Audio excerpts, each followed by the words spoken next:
संभाव्य क्षेत्र।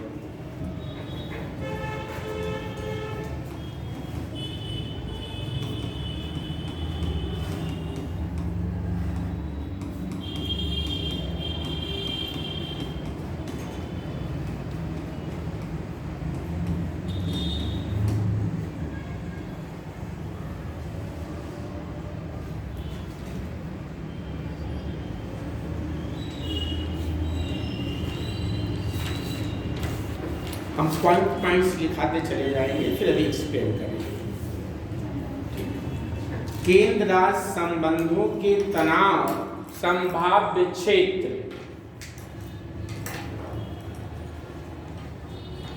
सभ्य बिंदी भा आधा व यह लिख लेंगे ना, संभाव्य क्षेत्र। संभाव क्षेत्र क्या पढ़ेंगे? संभाव्य क्षेत्र लिखिए। जिन मुद्दों के कारण, देखिए बेटा, जिन मुद्दों के कारण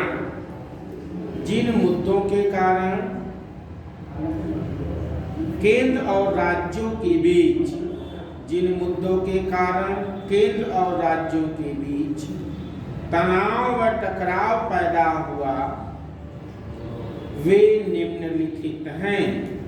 जिन मुद्दों के कारण केंद्र और राज्य के बीच तनाव व टकराव पैदा हुआ, वे निम्नलिखित हैं। पहला लिखिए, वे निम्नलिखित हैं। पहला पॉइंट लिखेंगे, राज्यपाल की नियुक्ति एवं बर्खास्तगी का तरीका। पहला पॉइंट, राज्यपाल की नियुक्ति, राज्यपाल की नियुक्ति या इसके बर्खास्तगी का तरीका।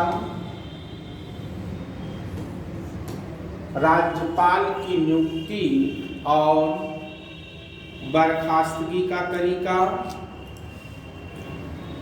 दूसरा लिखिए, राज्यपाल का दलगत व पक्षपातपूर्ण रवैया। राज्यपाल का दलगत और पक्षपातपूर्ण रवैया। राज्यपाल का दलगत और पक्षपातपूर्ण रवैया। तीसरा लिखिए, पार्टी हित में राष्ट्रपति शासन। पार्टी हित में राष्ट्रपति शासन को लगाना। पार्टी हित में राष्ट्रपति शासन को लगाना। नेक्स्ट, राज्य में कानून एवं व्यवस्था बनाने के लिए, अगला पॉइंट है चौथा, राज्य में कानून एवं व्यवस्था बनाने के लिए केंद्रीय बलों की तैनाती। राज्य में कानून एवं व्यवस्था बनाने के लिए केंद्रीय बलों की तैनाती लिख लेंगे ना। अगला लिखिए, राज्य विधेयकों को, पॉइंट नंबर 5, राज्य विधेयकों को राष्ट्रपति की स्वीकृति के लिए आरक्षित रखना। राज्य विधेयक को राष्ट्रपति की स्वीकृति के लिए आरक्षित रखना।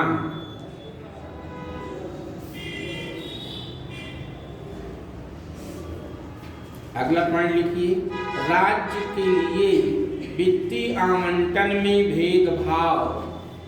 राज्य के लिए वित्तीय आवंटन में भेदभाव। राज्य के लिए वित्तीय आवंटन में भेदभाव।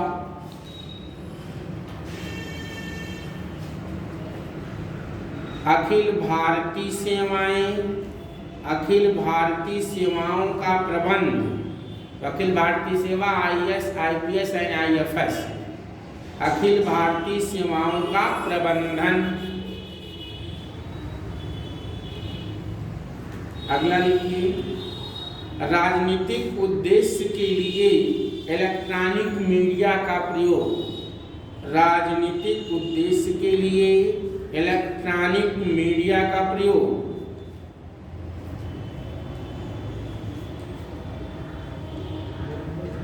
नेक्स्ट, मुख्यमंत्री के विरुद्ध जांच आयोगों की नियुक्ति। मुख्यमंत्री के विरुद्ध जांच आयोग की नियुक्ति। मुख्यमंत्री के विरुद्ध जांच आयोग की नियुक्ति।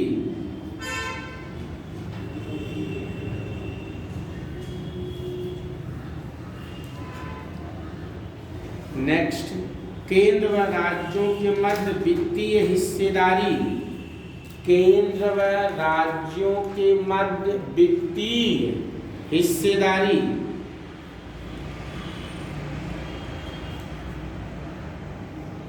और नेक्स्ट लिख लीजिए लास्ट, राज्य सूची में केंद्र द्वारा अतिक्रमण। राज्य सूची में केंद्र द्वारा अतिक्रमण।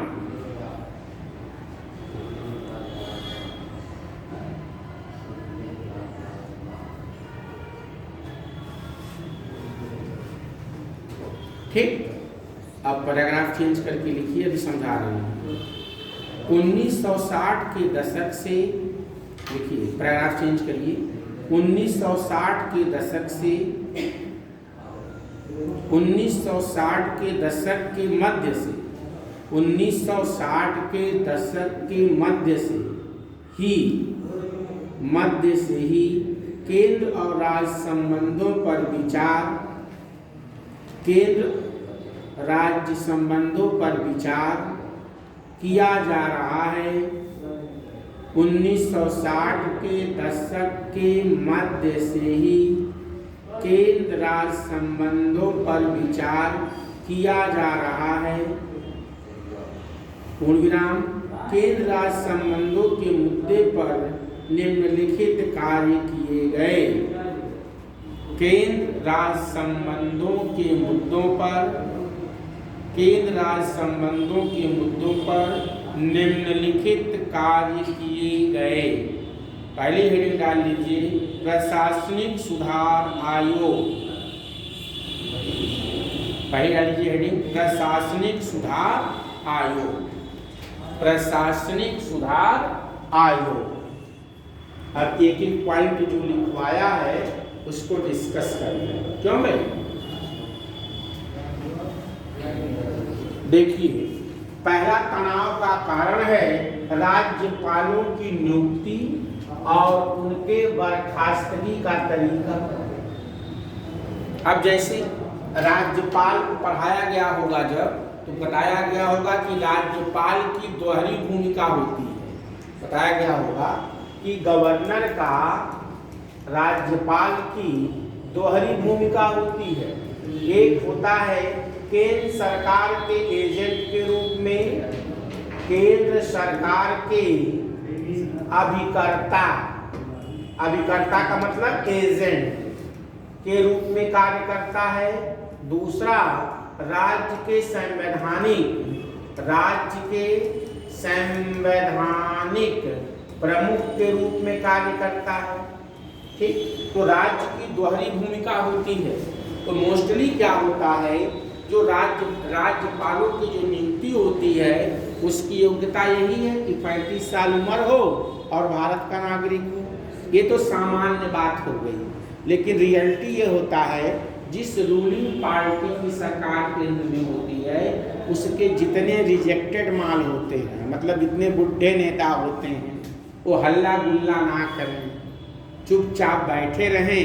इसलिए उनको राज्यपाल बना के भेज दिया जाता है। इसलिए क्या करते हैं, उनको राज्यपाल, किसी राज्य का राज्यपाल बना के भेज देते हैं। अब वो व्यक्ति जिंदगी भर अपने पार्टी के लिए काम किया है और उस व्यक्ति से आप कैसे उम्मीद कर सकते हैं कि यह व्यक्ति पार्टी नहीं संविधान के प्रमुख के रूप में कार्य करेगा, राज्य सरकार के बीच वह टांग नहीं लड़ाएगा। तो जहां पर केंद्र सरकार अलग होती है, राज्य सरकार अलग, राज्यपाल की नियुक्ति केंद्र सरकार करेगी, अपने पुराने नेताओं की नियुक्ति करती है राज्यपाल के रूप में, तो वह राज्य सरकार के प्रशासन में इंटरफेयर करते हैं। बिल पास होगा उसको रिजेक्ट कर लेंगे प्रेसिडेंट के लिए, अपनी सहमति नहीं देंगे। इसका एक ताज़ा एग्जाम्पल तमिलनाडु का ले लीजिए। तमिलनाडु के राज्यपाल ने क्या किया था कि राज्य सरकार के द्वारा या राज्य विधानमंडल ने एक नहीं 10 विधेयक पास किया, एक के बाद एक के पास एक। राज्यपाल ने सारे विधेयक को राष्ट्रपति की स्वीकृति के लिए क्या कर लिया, रिजर्व कर लिया। क्योंकि ये रूल है कि जब राज्य विधानमंडल के दोनों सदन से, जहाँ एक है वहाँ एक से पास हो करके आर्टिकल 200 के अंतर्गत राज्यपाल की स्वीकृति के लिए जाता है, तो यह विधेयक को राज्यपाल चाहे साइन कर दे तो फिर कोई दिक्कत नहीं। ठीक, ये करता क्या है, राष्ट्रपति के लिए रिजर्व कर सकता है, ये भी एक नियम है। जब ये रिजर्व कर लेता है तो आर्टिकल 201 के अंतर्गत ये प्रेसिडेंट के पास भेजता है। ठीक है, तो यही काम किया था तमिलनाडु के राज्यपाल। एक नहीं, सालों से सारे विधेयक लटका के रखा। तो यहाँ की सरकार कहाँ चली गई, सुप्रीम कोर्ट। तो उसी में सुप्रीम कोर्ट ने निर्णय दिया था कि राज्यपाल या राष्ट्रपति को जो भी अपना निर्णय देना हो, स्वीकार करना हो, अस्वीकार करना हो, रिजेक्ट करना हो, वापस करना हो, जो भी करना हो, 90 दिन के भीतर यानी 3 महीने में अपना हाँ ना कर दे। क्योंकि संविधान में ये कहीं नहीं लिखा है, प्रेसिडेंट अपनी स्वीकृति आर्टिकल 111 के अंतर्गत देता है। संसद के दोनों सदनों से पास किसी विधेयक पर राष्ट्रपति अपनी स्वीकृति किसके अंतर्गत देता है, 111, और राज्यपाल देता है आर्टिकल 200 के अंतर्गत। लेकिन ये बात संविधान में कहीं नहीं लिखी गई है कि राष्ट्रपति या राज्यपाल, राज्य विधानमंडल या संसद से अगर विधेयक पास हुआ है तो अपनी स्वीकृति कितने दिन में दे देगा। संविधान में लिखा है एज सून एज पॉसिबल, यथाशीघ्र। भाई 1 महीना रख लो, 2 महीना रख लो, 4 महीना रख लो, ऐसा तो कुछ नियम नहीं है। तो और अमेरिका में अमेरिकी राष्ट्रपति 15 दिन, 10 या 15 दिन, शायद 15 दिन, उससे ज़्यादा वह रख नहीं सकता है। उतने दिन में उस पर यस नो जो करना है डिसीजन ले लो। तुम्हें पास करना है, साइन करना है कि नहीं करना है, कर लो अपना। यहाँ पर ऐसा कोई नियम नहीं है भारत में। इसी में सुप्रीम कोर्ट ने कहा कि भाई आप 3 महीने के अंदर, 90 दिनों के अंदर अपनी जो भी स्वीकृति देनी है वो दे दीजिए। लेकिन सरकार को यह बात पसंद नहीं आई बात समझ रहे हैं कि नहीं। तो ये रहा राज्यपालों की नियुक्ति और उनके बर्खास्तगी का तरीका। बर्खास्तगी में क्या होता है, जैसे मान लीजिए आज आपके पीएम मोदी प्रधानमंत्री हैं, कल को राहुल गांधी जी आ गए, तो राज्यपालों को या पर्यंत राष्ट्रपति के रहते सबको पता है, ये कहे कि सारे राज्यपाल को हटा दो, ये बीजेपी वाले हैं, या जब बीजेपी आई तो कांग्रेस वाले सबको हटा दो। वो हटाने का तरीका और नियुक्ति का तरीका को लेकर के केंद्र और राज्य के बीच क्या होता है, तनाव, टकराव पैदा होता है। अगला पॉइंट क्या है, राज्यपाल का दलगत और पक्षपात। अब जो व्यक्ति जिंदगी भर अपनी पार्टी के लिए काम किया है उससे कैसे उम्मीद कर सकते हैं कि यह निष्पक्ष होकर काम करेगा। ठीक है, वो निष्पक्ष होकर के काम नहीं करता है, अपने जिस पार्टी का होता है उस पार्टी को क्या करता है, इनडायरेक्टली सपोर्ट करता है। तो राज्य सरकारें क्या करती हैं, चिल्लाती हैं। इसका एग्जाम्पल अरविंद केजरीवाल को ले लीजिए। वहाँ पे एक एलजी साहब थे, ठीक है, लेफ्टिनेंट गवर्नर एलजी, वो बार बार क्या करते थे, अरविंद केजरीवाल जो भी काम करते उसमें टांग अड़ाते थे। तो करते क्या है, अपनी पार्टी के लिए ये लोग राज्य सरकारों को दिक्कत करते हैं। तो ये दलगत राजनीति करते हैं। आई बात समझ में। अगला पॉइंट, पार्टी हित में राष्ट्रपति शासन लगाना। अब पार्टी हित में मान लीजिए कहीं सरकार चल रही है, मान लीजिए सपोज करिए कि वेस्ट बंगाल में ही चल रही है। अब मान लीजिए बंगाल को जीतना हो तो वहाँ ऐसा कुछ कर दो कि सरकार गड़बड़ा जाए, खड़बड़ा जाए, और वहाँ प्रेसिडेंट रूल लगा करके अपने अधिकारी लगा दो और सारा काम अपने हिसाब से क्या कर लो, मैनेज कर लो। ये भी एक समस्या है, ऐसा भी होना नहीं चाहिए। अगला पॉइंट बताइए, राज्य में कानून एवं व्यवस्था बनाए रखने के लिए केंद्रीय बलों की तैनाती। हाँ, अब जहाँ पे इनको बल तैनात करना होता है वहाँ करते नहीं हैं। जैसे मणिपुर का मामला था, तो करते क्या है, किसी राज्य में जब देखते हैं हमारी सरकार नहीं है, वहाँ पे कुछ बवाल ववाल हो रहा है, तो अपना फोर्स भेज देते हैं। क्या भेज देते हैं? फोर्स, कि राज्य सरकार सिचुएशन को कंट्रोल नहीं कर पा रही है, इसलिए यहाँ प्रेसिडेंट रूल लगा दो। तो आने की कभी कभी जबरदस्ती सरकारें फोर्स यूज कर देती हैं, तो इससे केंद्र राज्य संबंधों के बीच क्या होता है? तनाव पैदा होता है। अगला पॉइंट क्या है? राज्य विधेयकों को राष्ट्रपति की स्वीकृति के लिए आरक्षित करना। यही अपनी समझाया है। जैसे तमिलनाडु का मामला था, अरे भाई जो स्वीकृति देना है दे दो, राष्ट्रपति के लिए कुछ नियम है। जैसे अगर राज्य का विधेयक कभी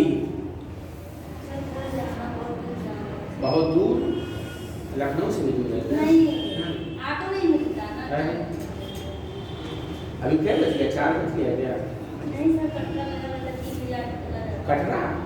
कटरा कहाँ है? जाओ, जाने वाले कौन रोकता है? किसी की औकात है?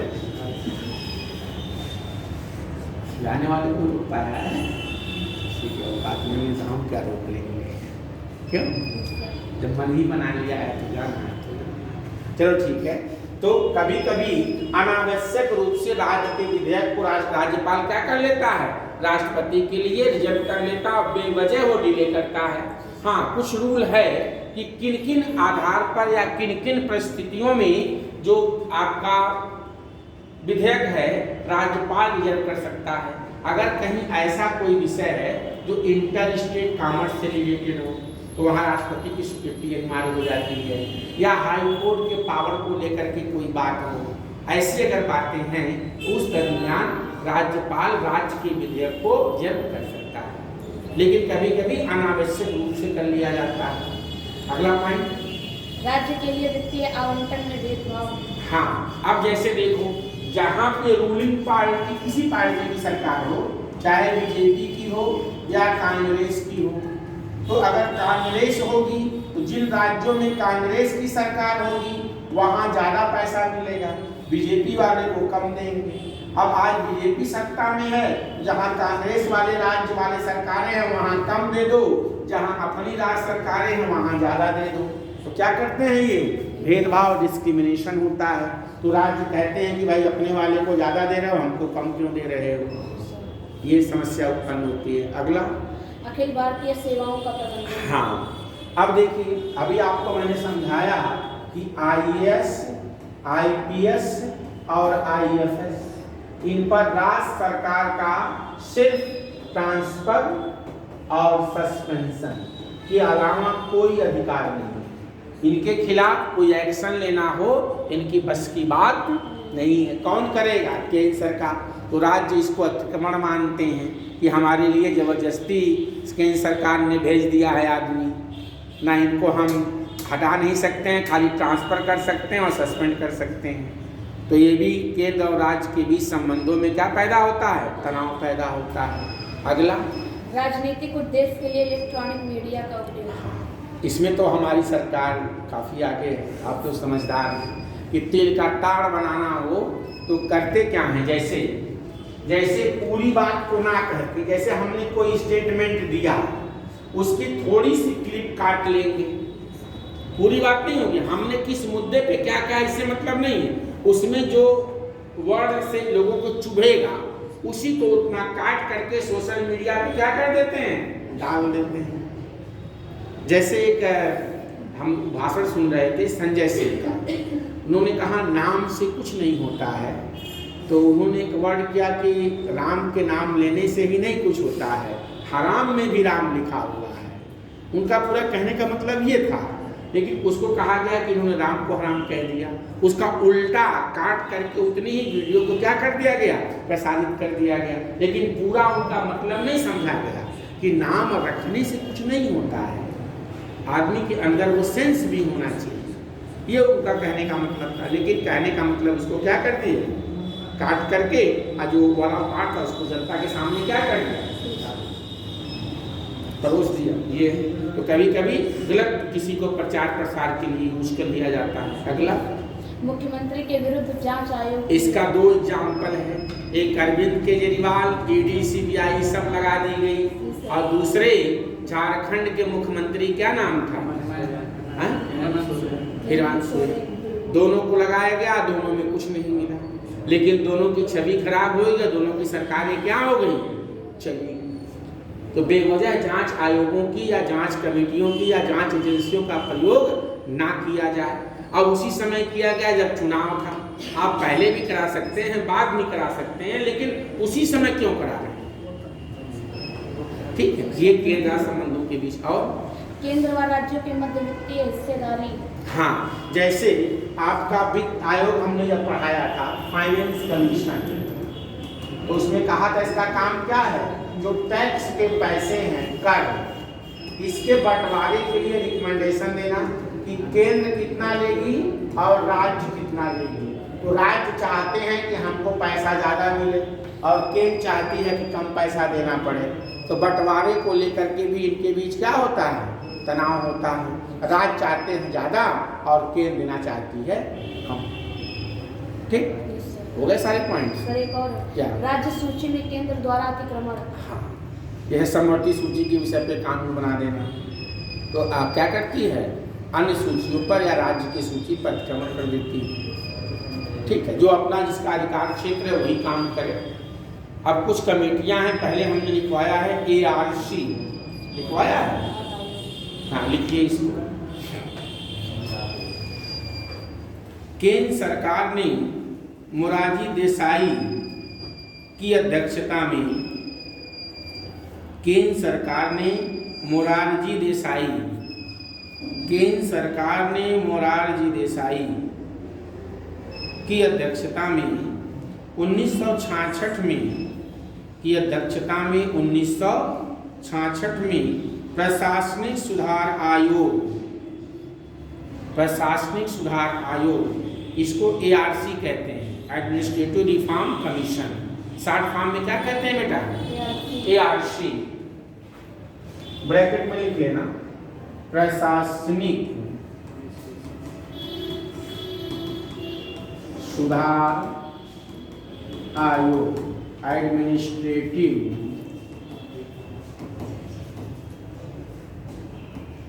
रिफॉर्म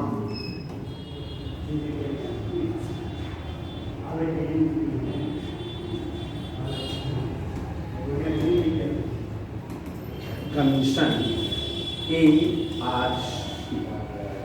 तो पहला ARC 1966 में बनाई गई, किसके अध्यक्षता में? मोरारजी देसाई की अध्यक्षता में। क्या कहाँ तक लिखे हैं? ARC हाँ, का गठन किया गया। इस कमेटी ने केंद्र राज्य संबंधों को सुधारने के लिए, केंद्र राज्य संबंधों को सुधारने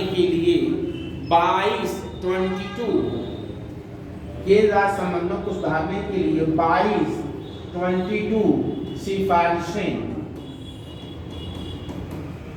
पेश की। कितनी सिफारिश? 22 सिफारिशें पेश की, जिसमें कुछ महत्वपूर्ण निम्नलिखित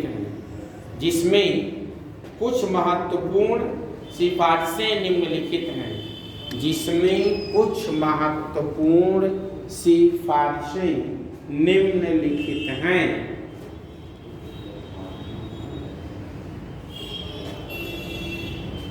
पहला लिखिए जो इम्पोर्टेंट है।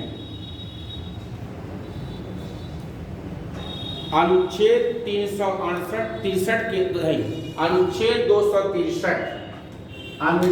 263 के अंतर्गत एक अंतर्राज्यीय परिषद का गठन किया जाए।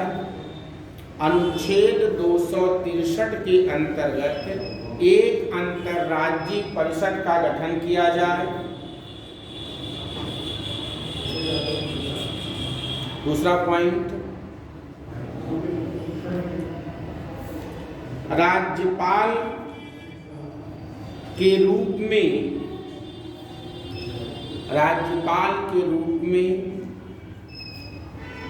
गैर दलीय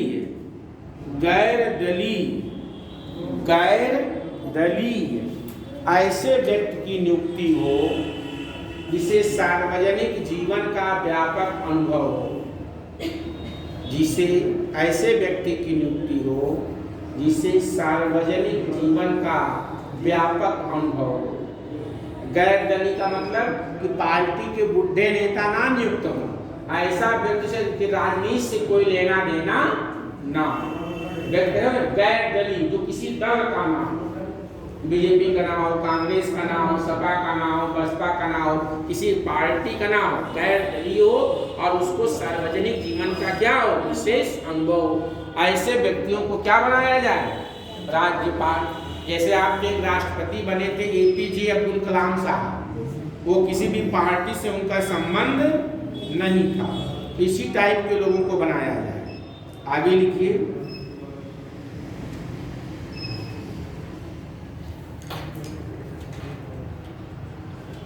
राज्यों को ज्यादा वित्तीय संसाधन स्थानांतरित किया जाए या दिया जाए। राज्यों को ज्यादा वित्तीय संसाधन दिया जाए। अगला, सुरक्षा बलों की राज्य में तैनाती राज्यों के अनुरोध पर किया जाए। सुरक्षा बलों की राज्य में तैनाती राज्य के आग्रह पर किया जाए। राज्य के अनुरोध या आग्रह पर किया जाए। जब राज्य फोर्स मांगे तभी वहां पर पैरामिलिट्री फोर्स भेजे जाए, अन्यथा ना भेजे जाए। ठीक है भाई। ये कुछ रिकमेंडेशन थे ARC का कि केंद्र राज्य संबंधों को ज़्यादा अच्छा बनाने के लिए आप इन पॉइंट को ध्यान दीजिए। राज्यपाल ऐसा हो जो राजनीतिक पार्टी से ना हो। राज्यों को ज़्यादा पैसा दीजिए। राज्यों में पैरामिलिट्री फोर्स तभी भेजिए जब राज्य उसकी डिमांड करें। और केंद्र राज्य संबंधों को के बीच किसी भी चीज़ पर डिस्कशन के लिए एक बना दीजिए इंटर स्टेट काउंसिल, जिसमें केंद्र और राज्य के बीच समन्वय और सहयोग को प्राप्त करने के लिए मुख्यमंत्री, सारे मुख्यमंत्री और प्रधानमंत्री एक साथ बैठ करके मुद्दों पर क्या करें, चर्चा करें, जिससे केंद्र और राज्य आपस में टकराएं ना। अगला कमेटी लिखिए। दूसरा ये हो गया कंप्लीट बेटा। अगला पॉइंट, अगला हेडिंग लिखिए। राजा मन्नार समिति। राजमन्नार समिति।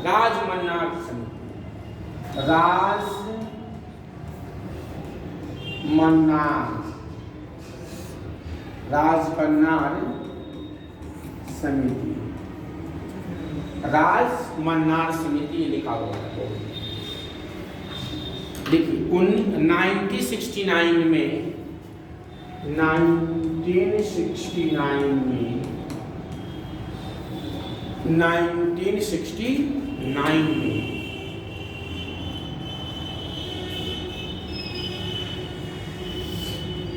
तमिलनाडु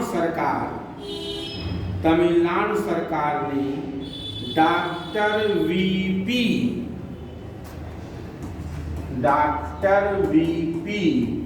राजमन्नार, तमिलनाडु सरकार ने डॉक्टर वीपी राजमन्नार की अध्यक्षता में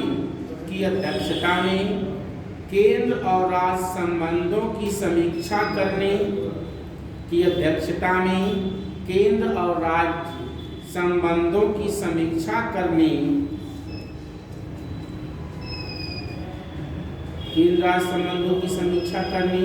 और राज्यों को स्वायत्तता दिलाने के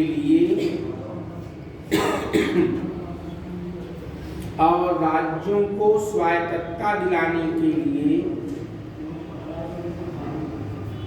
एक तीन सदस्यीय समिति का गठन किया।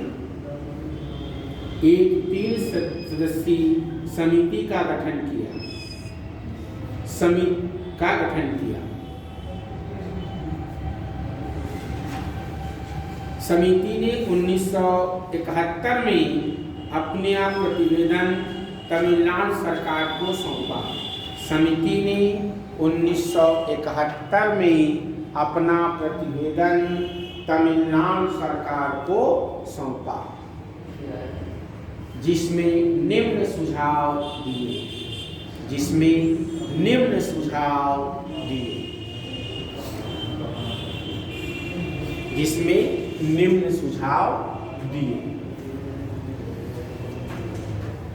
लिखिए।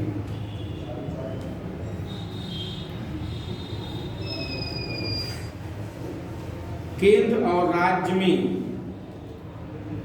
केंद्र और राज्य दोनों में एकल पार्टी की सरकार, केंद्र और राज्य दोनों में एकल पार्टी की सरकार, जिसकी सरकार केंद्र में उसकी राज्य में भी हो। पहला इसका रिकमेंडेशन था। दूसरा, अंतर्राज्यीय परिषद का गठन। सेकंड पॉइंट, एक अंतर्राज्यीय परिषद का गठन।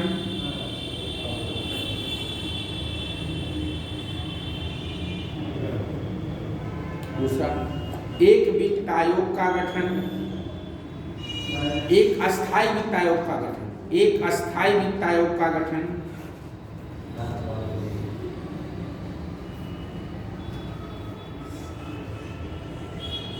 एक अस्थायी वित्त आयोग का गठन। योजना आयोग का स्थान एक सांविधिक निकाय द्वारा लिया जाए। योजना आयोग का स्थान एक सांविधिक आयोग द्वारा लिया जाए।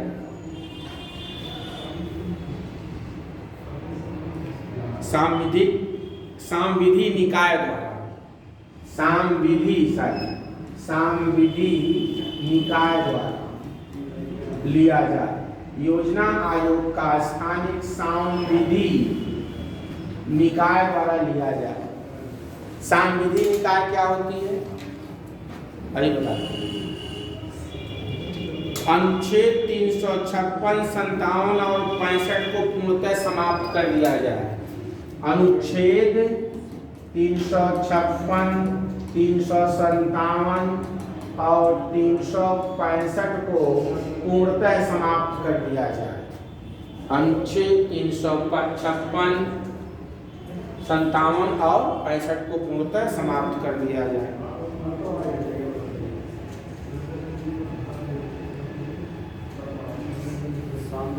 संविधान के तहत इस निकाय के बता रहे, अखिल भारतीय सेवाओं को समाप्त कर दिया जाए।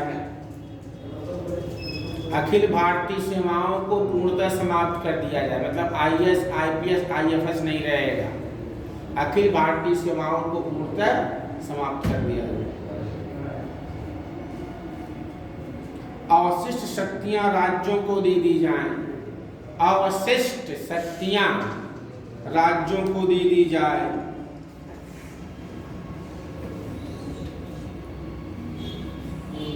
और लास्ट पॉइंट देखिए, संघ सूची और समवर्ती सूची के कुछ विषय राज्यों को सौंप दिए जाएं। संघ सूची और समवर्ती सूची के कुछ विषय राज्य सूची या राज्यों को सौंप दिए जाए। राज्यों को सौंप दिए जाए। अब इसको आराम से समझिए।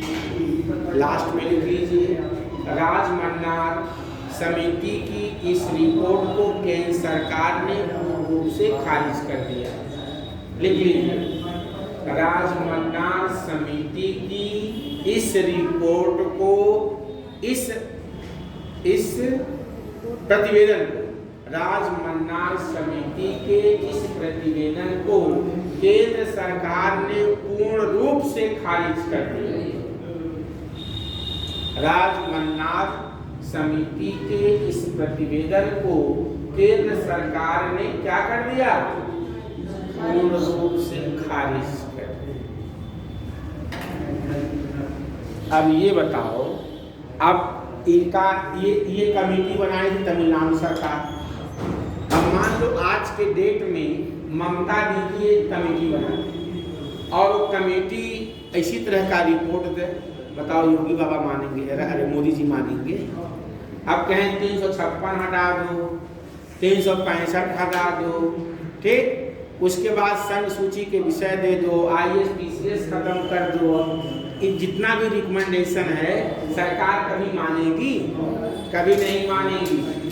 इसमें एक बार पूछ लिया था आपके एग्जाम में कि किस कमेटी ने IAS, IPS और IFS यानी कि अखिल भारतीय सेवाओं को समाप्त करने की सिफारिश की? क्या लगाएंगे? राजमन्नार समिति। ये UPSC ने एक बार क्वेश्चन पूछ लिया, इसलिए हम राजमन्नार कमेटी पूरा पढ़ा दिए। राजमन्नार कमेटी किसने बनाई? तमिलनाडु सरकार ने। उसने अपना प्रतिवेदन दिया और क्या क्या उसने डिमांड रखा में वो मैंने बता दिया, ठीक। अब लिखिए आनंदपुर साहिब रिपोर्ट। क्या हो गया? सर सांविधिक निकाय क्या? हाँ, सांविधिक निकाय क्या होता है? देखो, बॉडी एक होती है संवैधानिक निकाय, एक होती है सांविधिक निकाय, एक होती है गैर संवैधानिक निकाय। संवैधानिक निकाय क्या होती है? जिनका उल्लेख संविधान में है या जिन संस्थाओं का गठन संविधान के प्रावधानों के अंतर्गत किया गया है, जैसे election commission, finance commission, UPSC, SC ST OBC आयोग, CAG एक्सेट्रा। संविधिक निकाय क्या होता है? ऐसे इंस्टीट्यूशन या संस्थान जिनका निर्माण संसद के अधिनियम के अंतर्गत या राज्य विधानमंडल के अधिनियम के अंतर्गत किया गया है, उन्हें संविधिक निकाय कहते हैं। जैसे केंद्रीय सूचना आयोग, राज्य सूचना आयोग, national human right commission, state human right commission, इनको हम क्या कहते हैं? संविधिक निकाय। या NGT, नेशनल ग्रीन ट्रिब्यूनल, ऐसे संस्था या निकाय जिनका निर्माण संसद करे या राज्य विधानमंडल के प्रावधानों को तहत किया गया हो, ठीक। गैर संवैधानिक, जो ना तो कॉन्स्टिट्यूशनल हो ना नॉन कॉन्स्टिट्यूशनल, सरकार के कार्यकारी आदेश से, जैसे NDC, नेशनल डेवलपमेंट काउंसिल, या आपका नीति आयोग जिसे प्लानिंग कमीशन कहते थे, ना तो इनका उल्लेख संविधान में है, ना ही ये किसी संसद के अधिनियम के तहत गठित किए गए हैं। इन्हें क्या कहते हैं? नॉन कॉन्स्टिट्यूशनल बॉडीज कहते हैं। सब उसमें जो है आपका लोकपाल, लोकायुक्त भी है, इसमें संविधिक निकाय में, वो भी एक्ट या पार्लियामेंट के तहत। हाँ, महिला आयोग भी है, जितने भी हैं जितने संसद के तहत बनाए गए हैं सब सुनाता है, ठीक है। कोई डाउट तो नहीं?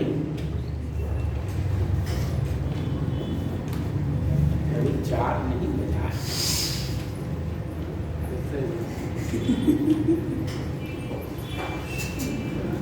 भाग दौड़ कर रहे हो गया तुम्हारा काम? प्रैक्टिकल किस सब्जेक्ट का था? ज्योग्राफी। क्या पूछा गया? सर कुछ भी नहीं पूछे हैं, सिर्फ लिखवा के जमा करवाइए बस। आइए और घर जाइए। चलिए कोई बात नहीं। ज्योग्राफी में लॉन्गिट्यूड और लैटिट्यूड, अक्षांश और देशांतर रेखाओं की क्या उपयोगिता है? इससे हम क्या मतलब, क्यों, इसका क्या मतलब? अरे है ना, अक्षांश रेखाएं और देशांतर रेखाएं दो होती हैं। जो ईस्ट टू वेस्ट होती है उसे अक्षांश कहते हैं, जो नॉर्थ टू साउथ होती है उसे देशांतर कहते हैं। लॉन्गिट्यूड एंड लैटिट्यूड, इन रेखाओं का क्या महत्व? These are imaginary line, ये काल्पनिक रेखाएं हैं, इनका काम क्या है? What is the use? बताओ दे, काम तो बताओ, एप्लीकेशन।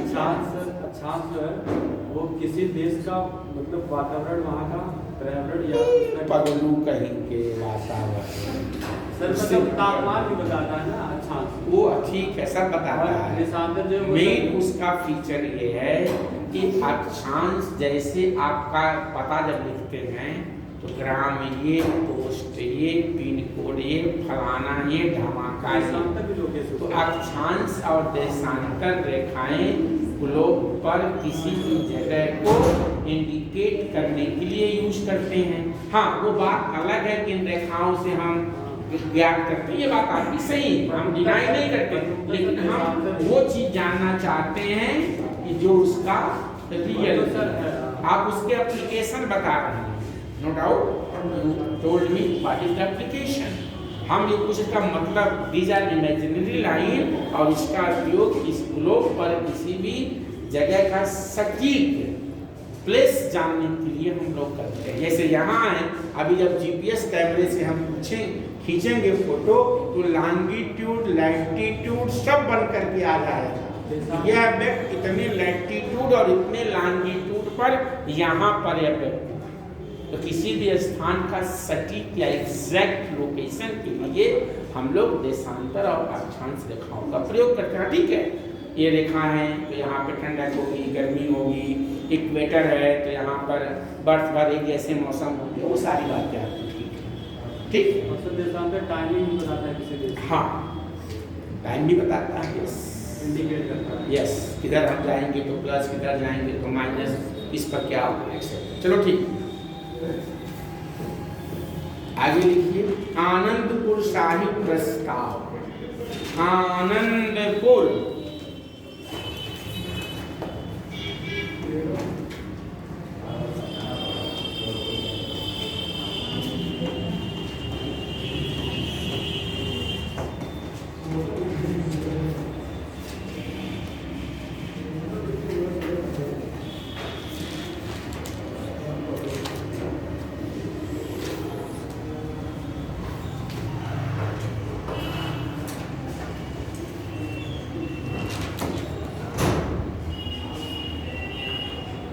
आनंदपुर शाही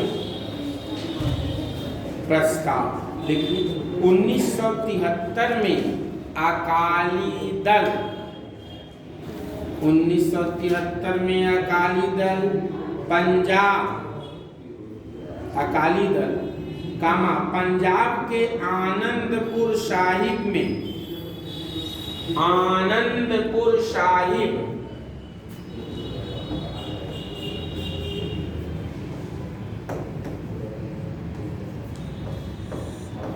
पंजाब के आनंदपुर साहिब में हुई बैठक में, पंजाब के आनंदपुर साहिब में हुई एक बैठक में राज्यों की धार्मिक और राजनीतिक मांगों के संबंध में एक प्रस्ताव को स्वीकृति दी। धार्मिक और राजनैतिक मांगों के संबंध में एक प्रस्ताव की स्वीकृति दी। पूर्णविराम। इस प्रस्ताव में कहा गया, स्वीकृति दी, धार्मिक और राजनैतिक मांगों के संबंध में एक प्रस्ताव की स्वीकृति दी। पूर्णविराम। इस प्रस्ताव में कहा गया कि केंद्र को मात्र पहला पॉइंट रक्षा, डिफेंस, दूसरा तीसरा चौथा लिखते चले जाइए। पहला रक्षा, दूसरा विदेश संबंध फॉरेन रिलेशन, दूसरा विदेश संबंध या विदेशी मामले, संचार और मुद्रा। पहला रक्षा, दूसरा विदेशी संबंध, तीसरा संचार और चौथा मुद्रा के अतिरिक्त सभी विषय राज्यों को सौंप दिए जाएं। के अतिरिक्त सभी विषय राज्यों को सौंप दिए। अब बताओ यह केंद्र सरकार मानेगी? कह रहे हैं खाली 4 आप ले लीजिए। क्या क्या? एक रक्षा, एक विदेश, एक मुद्रा, संचार और एक मुद्रा। यही तो कह रहे हैं, रक्षा, विदेश, संचार और मुद्रा। बाकी जितने मामले हैं ये राज्यों को हैंड ओवर कर दिया जाए। तो क्या केंद्र सरकार कभी एग्री होगी? नहीं। इस प्रस्ताव को केंद्र सरकार ने क्या कर दिया? लिख लो, इस प्रस्ताव को केंद्र सरकार ने खारिज कर दिया। और वो भी बताओ, उस समय इंदिरा गांधी थी, दौड़ा के मारी नहीं, यही क्या कम है? अब अगला लिखिए, पश्चिम बंगाल स्मरण पत्र। पश्चिम बंगाल, ममता दीदी का राज।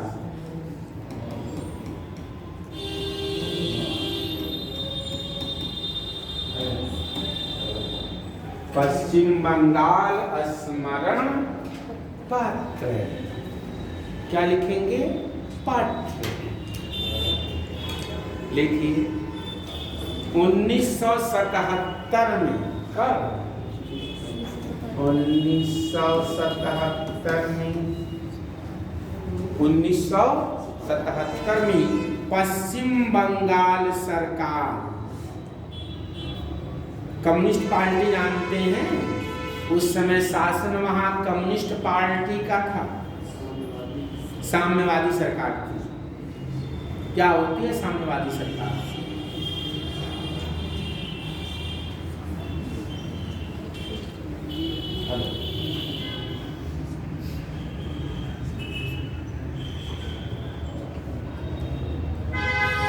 जरूरी है क्या? अच्छा,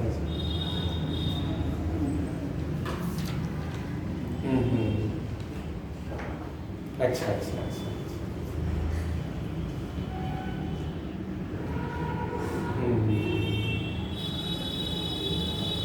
ठीक ठीक, आप नेट पे बढ़िया कर लीजिए, बस्ती लखनऊ शाहजहां, ठीक ठीक, ओके।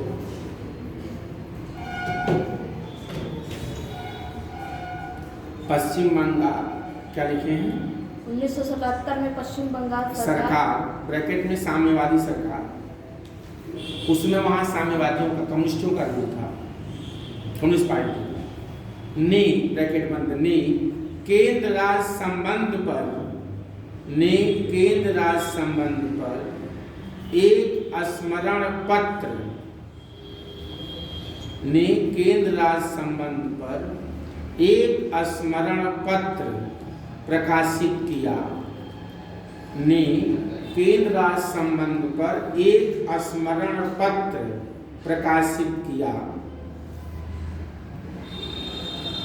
और उसे केंद्र को प्रेषित किया और उसे केंद्र सरकार को भेजा।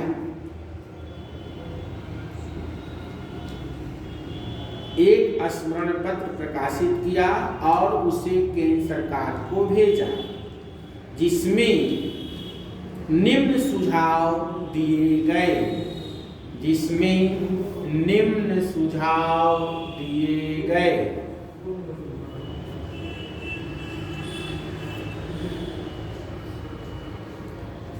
पहला लिखिए, पहला इन्होंने कहा कि जो संविधान में संघ शब्द है, इसके जगह संघीय शब्द का प्रयोग कीजिए। संघ को यूनियन, संघ क्या बोलते हैं? यूनियन के जगह फेडरेशन। संविधान में संघ, यूनियन के जगह क्या करिए? का इस्तेमाल कीजिए। दूसरा, केंद्र सरकार को या केंद्र सरकार का कार्यक्षेत्र, दूसरा पॉइंट, केंद्र सरकार का कार्यक्षेत्र रक्षा, केंद्र सरकार का कार्यक्षेत्र रक्षा, कामा विदेशी मामले, कामा संचार एवं आर्थिक समन्वय तक सीमित रहना चाहिए। केंद्र सरकार का कार्यक्षेत्र रक्षा, कामा विदेश मामले, कामा संचार एवं आर्थिक समन्वय तक ही सीमित रहना चाहिए। अन्य सभी मामले को राज्य सरकार को सौंप दिए जाएं। अन्य सभी मामलों को राज्य सरकार को सौंप दिए जाएं।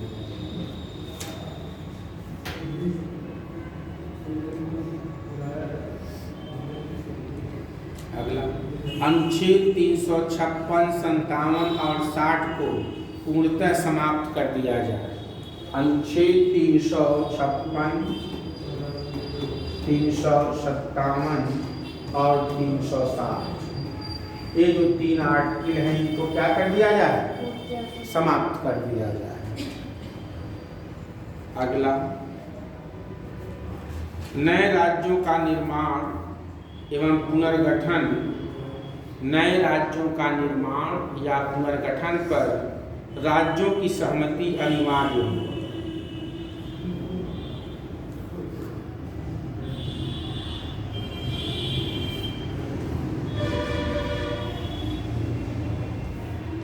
ठीक, केंद्र की राज्यों की सहमति अनिवार्य है। अगला पॉइंट, केंद्र द्वारा प्राप्त समस्त राजस्व का, केंद्र द्वारा प्राप्त समस्त राजस्व का 75% हिस्सा राज्यों को दे दिया जाए। केंद्र द्वारा प्राप्त समस्त राजस्व का 75% किसको दे दिया जाए? राज्यों को दे दिया जाए। अगला लिख लीजिए, केंद्र और राज्य के लिए अलग अलग सेवाएं हों। केंद्र और राज्य के लिए अलग अलग सेवाएं हों, मतलब भारतीय प्रशासनिक सेवा को क्या कर दिया जाए? समाप्त कर दिया जाए। केंद्र और राज्य के लिए अलग अलग प्रशासनिक सेवा। और लास्ट पॉइंट, राज्यसभा को लोकसभा के बराबर शक्ति दी जाए। ठीक है, राज्यसभा को लोकसभा के बराबर शक्ति दी जाए, मतलब दोनों हाउस का पावर क्या हो?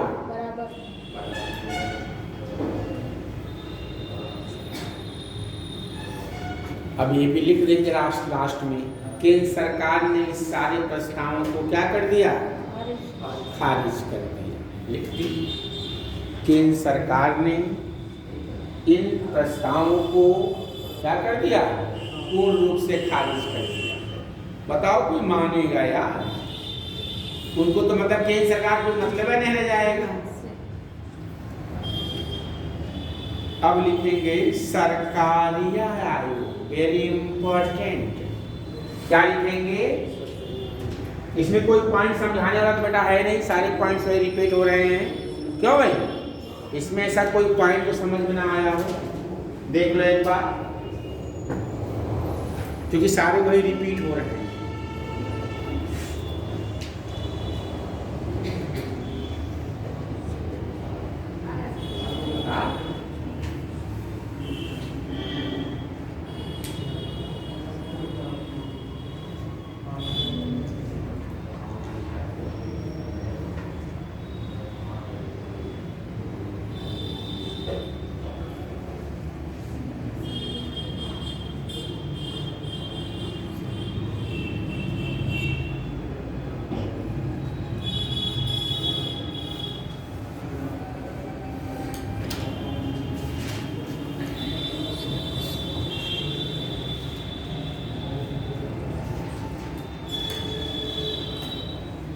ठीक है, अब लिखिए सरकारिया आयोग। सरकारिया, पूरा इनका नाम था रणजीत सिंह सरकारिया। सरकारिया आयोग बहुत एग्जाम में पूछता है। सरकारिया आयोग पूछता है, सरकारिया आयोग का संबंध किससे था? तो केंद्र राज्य संबंध से। सरकारी आयोग का संबंध किससे है? केंद्र राज्य संबंध। सरकारी आयोग वेरी इंपॉर्टेंट। लिखिए 1983 में केंद्र सरकार ने उच्चतम न्यायालय के सेवानिवृत्त न्यायाधीश, सुप्रीम कोर्ट की ना डायरेक्ट उच्चतम न्यायालय के सेवा निवृत्त न्यायाधीश, सेवानिवृत्त न्यायाधीश RS Sarkaria, RS Ranjit Singh Sarkaria, RS Sarkaria, RS Sarkaria की अध्यक्षता में, RS सरकारिया की अध्यक्षता में केंद्र राज्य संबंधों पर, केंद्र राज्य संबंधों पर एक 3 सदस्यीय आयोग, एक 3 सदस्यीय आयोग का गठन किया, एक 3 सदस्यीय आयोग का गठन किया।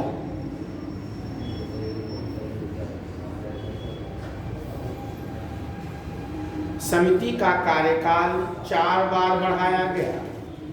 इस समिति का कार्यकाल 4 बार बढ़ाया गया और समिति ने अपना रिपोर्ट 1988 में सरकार को सौंपा और समिति ने अपना रिपोर्ट सरकार को 1988 में सौंपा, 1988 में। 4 बार बढ़ाया गया, साल भर में कहा गया नहीं कि ऐसे कर करके 1 2 3 कर कितने बार, 4। जिसने निम्नलिखित, जिसने 247 सिफारिशें प्रस्तुत की, जिसने 247, कितने 247 सिफारिशें पेश की, जिनमें से कुछ निम्नलिखित हैं। 247 पढ़ेंगे सुवेरा हो जाएगा, जिसमें से कुछ निम्नलिखित।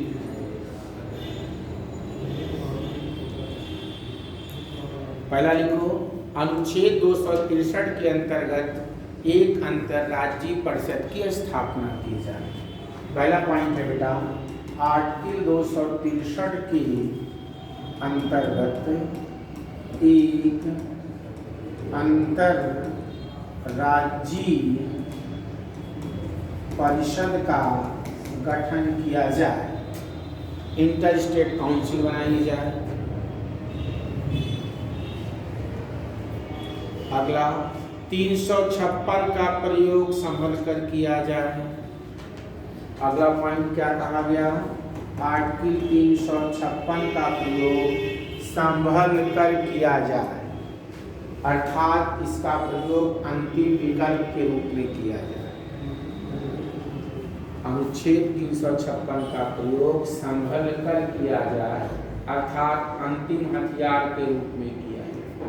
मतलब जब कोई विकल्प ना हो तब 356 लगाइए, यानी राज्य सरकारों को पहले बर्खास्त मत करिए, सारे ऑप्शन को देख लीजिए तब 356 लगाइए।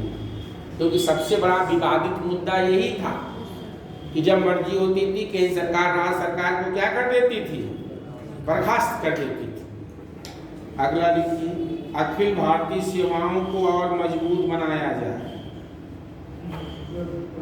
अखिल भारतीय सेवाओं को और मजबूत बनाया जाए।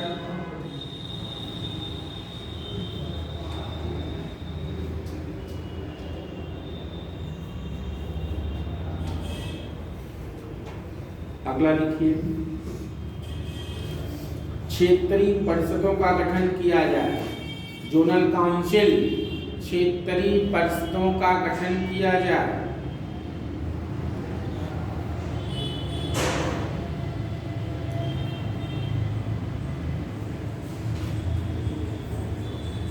नेक्स्ट, समवर्ती सूची के विषय पर कानून बनाने से पहले, समवर्ती सूची के विषय पर कानून बनाने से पहले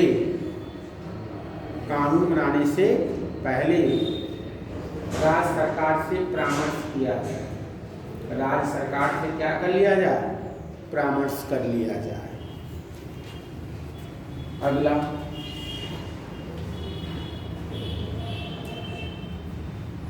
राज्य की स्वीकृति से ही सैन्य बलों की तैनातगी राज्य में की जाए।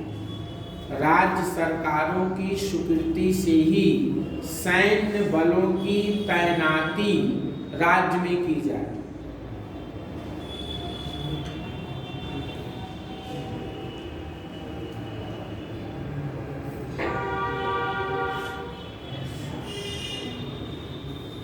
राज्यपाल की नियुक्ति के समय मुख्यमंत्री से सलाह लिया जाए।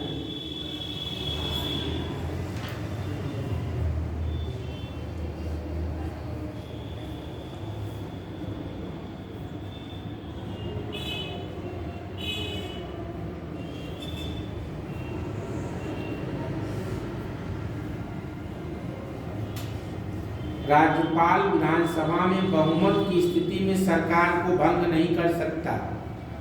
राज्यपाल विधानसभा में बहुमत की स्थिति पर राज्य सरकार को भंग नहीं कर सकता। बहुमत की स्थिति में राज्य सरकार को भंग नहीं कर सकता। मतलब जब तक राज्य सरकार का विधानसभा में बहुमत है वहाँ को राज्यपाल को भंग नहीं करना चाहिए। अगला पॉइंट 1-2 और लिख लीजिए भाई, बहुत जो इम्पोर्टेंट है।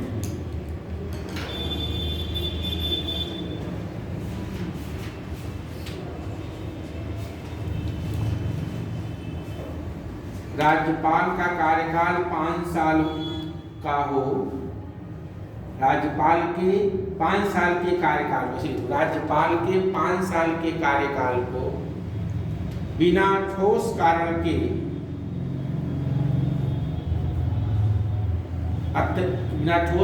के उसको पद से ना हटाया जाए। उसको पद से ना हटाया जाए। लिख लीजिए। अगला पॉइंट खत्म हो गया है। मैं भाई बहुत काम बता लिखवाया है। लिख लीजिए 247 सिफारिशों में से, नीचे पैराग्राफ चेंज कर लीजिए। 247 सिफारिश में से सरकार ने 180 सिफारिश अभी तक लागू कर चुकी है। कितना दिया था इसने? 247। इसमें से कितना लागू कर चुकी है? 180 सिफारिश सरकार लागू कर चुकी है। एक बार इसको पढ़ लीजिए, अगर कोई पॉइंट समझ में ना आया हो तो पूछ लीजिए। फिर हम लोग पढ़ेंगे पूंजी आयोग, उसके बाद फिर पढ़ेंगे वित्तीय संबंध। टॉपिक खत्म।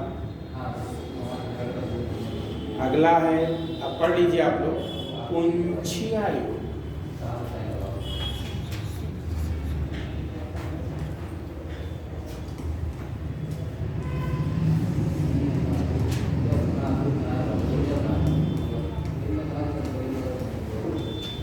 अगर पंछी आयोग का कोई दिक्कत थी,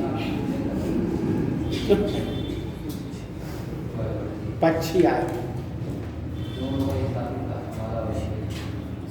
सर, ये जो राज्य की स्वीकृति से इस सैन्य बलों की राज्य में तैनाती की जाए। हाँ, जैसे मान लीजिए आप पश्चिम बंगाल के मुख्यमंत्री हैं या उत्तर प्रदेश के मुख्यमंत्री हैं, आपके यहाँ कोई दंगा बवाल हो गया तो केंद्र सरकार बिना आपसे पूछे अपना फोर्स ना भेजे। जब आप डिमांड करें तभी वो केंद्र बलों को आए आपके राज्य में। सर, राष्ट्रपति शासन अगर लगाना हो तभी अगर फोर्स की तैनाती करनी हो तो परमिशन लेना पड़ेगा। तब क्या, जब राष्ट्रपति शासन में राज्य सरकार चली जाएगी तब क्या परमिशन की जरूरत है? जब वो है ही नहीं तो क्या मतलब?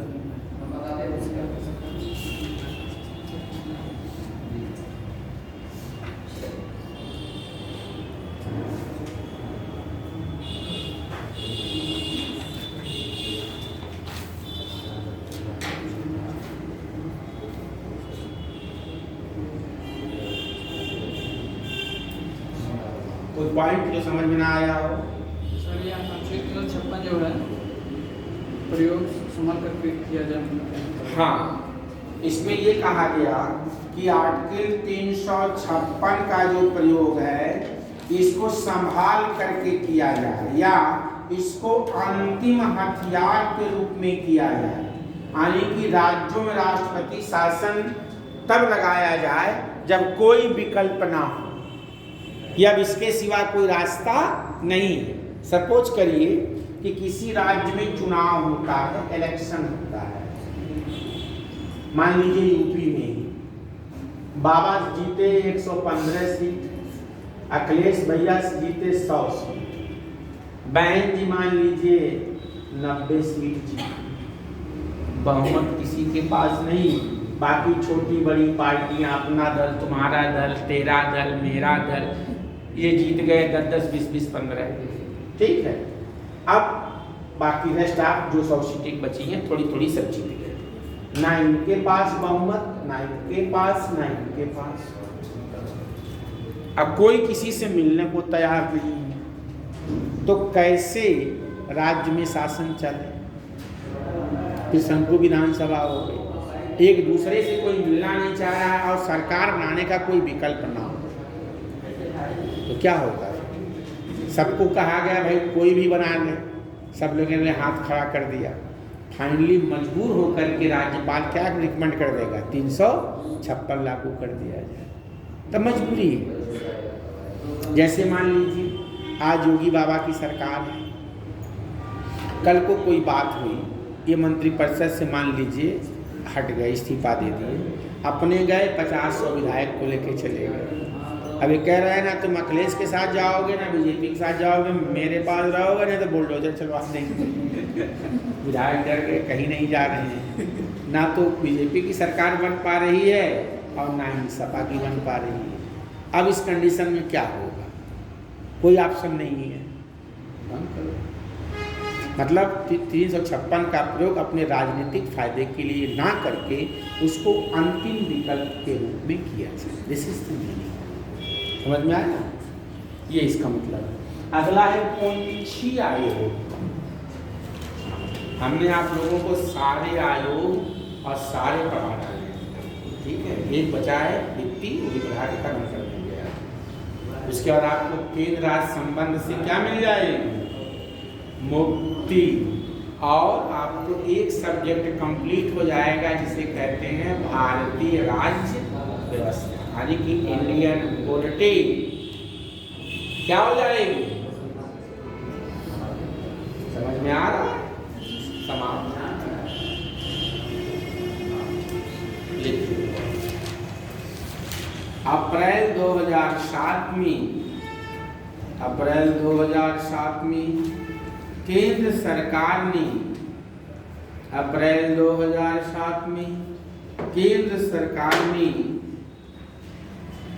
केंद्र राज्य संबंधों की समीक्षा के लिए अप्रैल 2007 में केंद्र सरकार ने केंद्र राज्य संबंधों की समीक्षा के लिए केंद्र राज्य संबंधों की समीक्षा के लिए उच्चतम न्यायालय के भूतपूर्व मुख्य न्यायाधीश उच्चतम न्यायालय के भूतपूर्व मुख्य न्यायाधीश मदन मोहन पुंछी, इनका पूरा नाम है, मदन भी है, मोहन भी है और पुंछी भी है, मदन मोहन पुंछी की अध्यक्षता में एक आयोग का गठन किया गया। एक आयोग का गठन किया गया जिसे लिख लिया, गठन किया गया जिसे नई परिस्थितियों में केंद्र राज्य संबंधों का पुनः आकलन, नई परिस्थितियों में केंद्र राज्य संबंधों का पुनः आकलन करने का कार्य सौंपा गया। पुनः आकलन करने का कार्य सौंपा गया।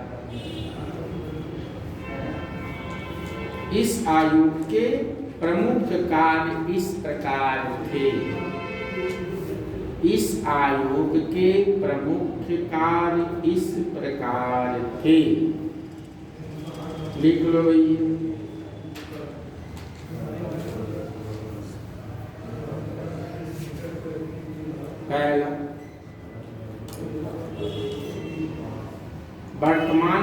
परिप्रेक्ष्य में केंद्र राज्य संबंधों की समीक्षा करना।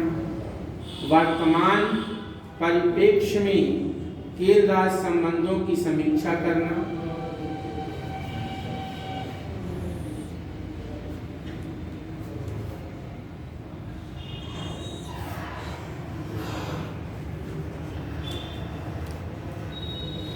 उच्चतम न्यायालय के विशेष आदेश, दूसरा पॉइंट, उच्चतम न्यायालय के विशेष आदेश, उच्चतम न्यायालय के विशेष आदेश तथा विभिन्न क्षेत्रों में कार्य एवं उत्तरदायित्व,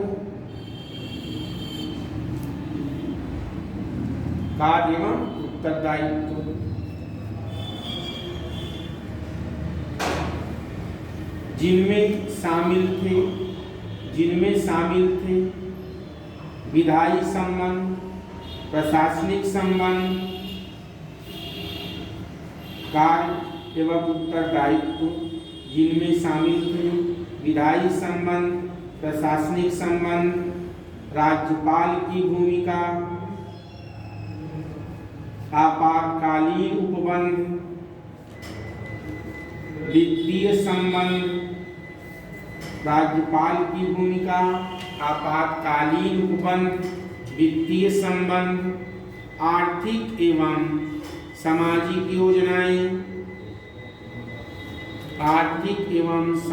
योजनाएं,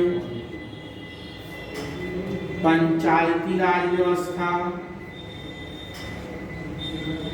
आर्थिक एवं सामाजिक योजनाएं, पंचायती राज व्यवस्था, संसाधनों का बंटवारा,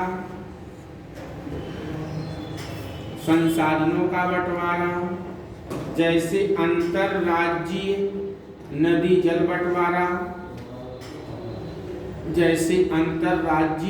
जल बंटवारा आदि के परिप्रेक्ष्य में केंद्र सरकार को उचित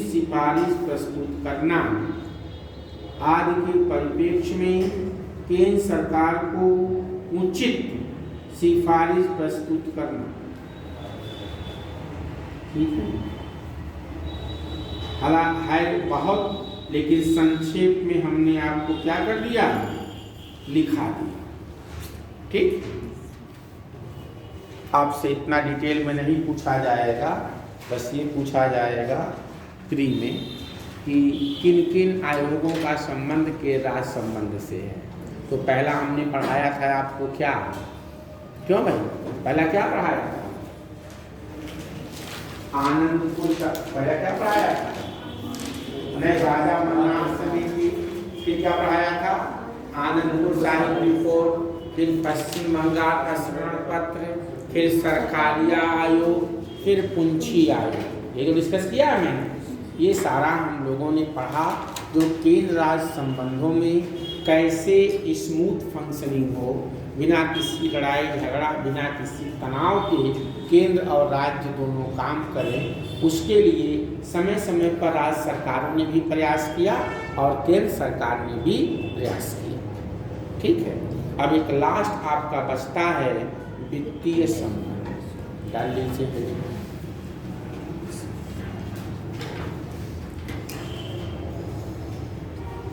ये आपका अंतिम पेज है 15x15, अब नहीं आएगा, इससे ज़्यादा आएगा।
एक आप लोग वो कह रहे थे शायद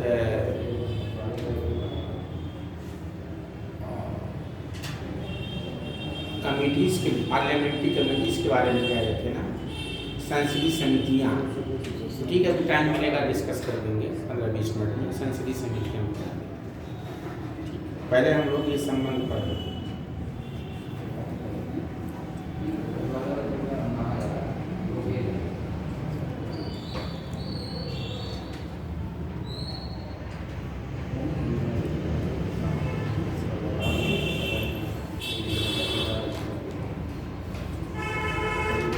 लिखिए,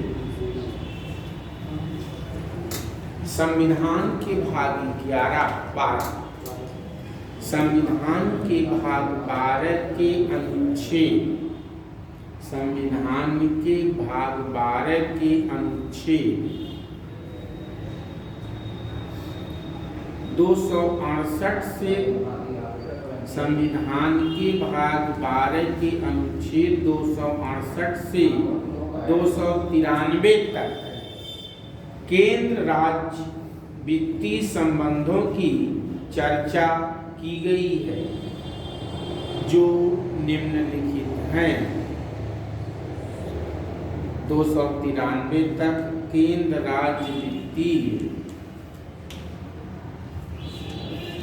संबंधों की चर्चा की गई है, जो निम्नलिखित हैं। पहला, कराधान शक्तियों का आवंटन। कराधान शक्तियों का, कराधान का मतलब टैक्सेशन, कराधान शक्तियों का आवंटन। इसका मतलब ये होता है कि केंद्र सरकार किस पर टैक्स लगाएगी और राज्य सरकार किस पर टैक्स लगाएगी। कराधान का मतलब होता है टैक्सेशन, टैक्स लगाना। आइए,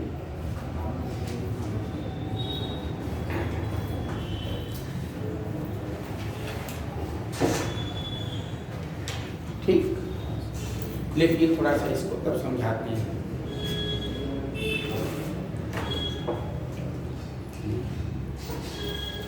संसद के पास संघ सूची, संसद के पास संघ सूची के विषय पर, संसद के पास संघ सूची के विषय पर कर निर्धारण करने का विशेष अधिकार प्राप्त है। संसद के पास संघ सूची पर कर निर्धारण, कर का मतलब टैक्स, निर्धारण का विशेष अधिकार प्राप्त है। दूसरा लिखिए, राज्य विधानमंडल के पास राज्य सूची के विषय पर, राज्य सूची के विषय पर कर निर्धारण करने का विशेष अधिकार प्राप्त है। राज्य सूची पर कर निर्धारण करने का विशेष अधिकार प्राप्त है। और अगला लिख लीजिए, समवर्ती सूची में कोई कर प्रविष्टियां नहीं है। समवर्ती सूची में कोई कर प्रविष्टियां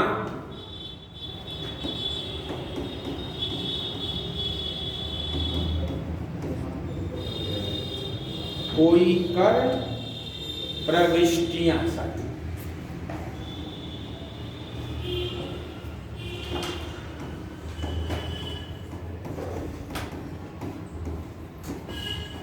प्रविष्टियां नहीं है, मतलब समवर्ती सूची पर कोई ऐसा विषय ही नहीं है जिस पर सरकारें कर लगाए।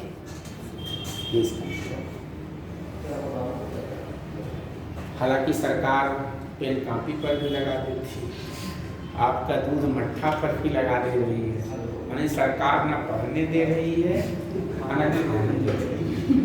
ये गलत बात है कि नहीं? पहले दे रहे हैं, हाँ, पहले दे रहे कपड़ा। अच्छा, यही गरीमा दे गरीब मान लेते हैं भाई। हालांकि इसमें लिखा भी है, जीएसटी नियम लगा करके इसके कुछ अपवाद हैं, यानी कुछ चीज़ों पर सरकार ने टैक्स इम्पोज कर दिया। लिख लीजिए 101